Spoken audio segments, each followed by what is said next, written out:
സഹോദരങ്ങളെ, കർത്താവായ യേശു ക്രിസ്തുവിനെ നിങ്ങൾ സ്വീകരിച്ചിരിക്കുന്നതിനാൽ അവനിൽ ജീവിക്കുവിൻ. കുടുംബത്തിലേക്ക് കർത്താവിനെ സ്വീകരിച്ചിട്ടുണ്ടോ എന്ന് ആദ്യം ആലോചിക്കണം. തീർച്ചയായിട്ടും ഈശോയുടെ തിരുഹൃദയ രൂപം വെച്ച് പ്രതിഷ്ഠിച്ച് ആരാധിക്കുന്ന ഓരോ കുടുംബങ്ങളിലും അവനെ നാഥനായിട്ട് സ്വീകരിച്ചിട്ടുള്ള കുടുംബങ്ങളാണ്.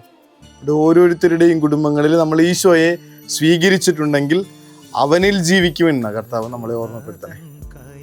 കർത്താവിൽ ജീവിക്കാനായി കർത്താവിന് നിരക്കാത്തതൊന്നും തന്നെ ആ കുടുംബത്തിലേക്ക്, അവൻ്റെ തിരുഹൃദയത്തിന് പ്രതിഷ്ഠിക്കപ്പെട്ടിരിക്കുന്ന നമ്മുടെ കുടുംബത്തിലേക്ക് വന്നു കയറാതിരിക്കാനായിട്ടുള്ള പരിശ്രമങ്ങളെക്കുറിച്ചുള്ള ഓർമ്മപ്പെടുത്തലാണ്.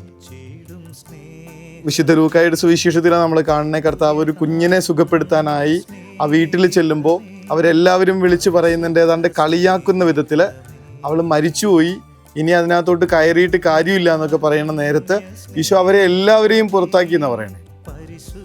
യാക്കോബ്, യോഹന്നാൻ, പത്രോസ് ഇവരെ 3 പേരെ മാത്രം കയറ്റിയിട്ട് ഇങ്ങനെ കർത്താവ് ആ കുഞ്ഞിനെ ജീവനിലേക്ക് തിരിച്ചെടുക്കുന്നത് കാണും. തലീത്തക്കും, ബാലികെ എഴുന്നേൽക്കുക, എല്ലാവരെയും പുറത്താക്കി.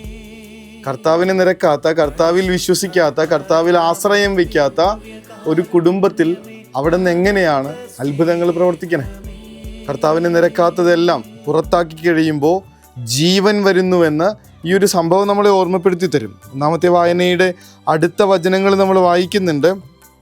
അവനിൽ വേരുറപ്പിക്കപ്പെട്ടും പണിതുയർത്തപ്പെട്ടും നിങ്ങൾ സ്വീകരിച്ച വിശ്വാസത്തിൽ ദൃഢത പ്രാപിച്ചുകൊണ്ട്. അവനിൽ വേരുറപ്പിച്ച്, സങ്കീർത്തന പുസ്തകത്തിൽ നമ്മൾ വായിക്കുന്നുണ്ടല്ലോ, കർത്താവിൽ ആശ്രയിക്കുന്നവനിങ്ങനെ ആറ്റുതീരത്ത് നട്ട മരം പോലെയാണ്. അതിൻ്റെ വേരുകൾ ഇങ്ങനെ എപ്പോഴും നനവിലാണ്. അതുകൊണ്ട് തന്നെ അത് കൂടുതൽ തഴച്ചു വളരുന്നു. കർത്താവിൽ ആശ്രയിക്കുന്നവരെ, കർത്താവിൽ വേരുറച്ചിരിക്കുന്നവരെ, കർത്താവിനെ നിരക്കാത്തതൊന്നും വേണ്ട എന്ന് നിശ്ചയിക്കുന്നവർ, അവരുടെ കുടുംബങ്ങൾ ഈശോ തന്നെ വചനത്തിലൂടെ പറയണത് പോലെ പാറമേൽ പണിത ഭവനം കണക്കി. സുവിശേഷത്തിൽ നമ്മൾ കാണുന്നത് കർത്താവ് 12 ശിഷ്യന്മാരെ തിരഞ്ഞെടുക്കണം. അതിൻ്റെ തലേ രാത്രിയിൽ ഉറക്കമൊഴിച്ചു നിന്ന് ആകാശങ്ങളിലേക്ക് മിഴികളുയർത്തി കർത്താവിൻ്റെ ഒരു പ്രാർത്ഥനയുണ്ട്.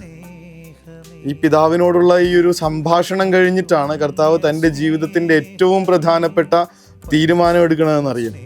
നമ്മുടെ കുടുംബത്തിലെ ഓരോ ആലോചനയും ഈ തമ്പുരാൻ്റെ തിരുസന്നിധിയിലായി ഇരുന്നാവട്ടെ.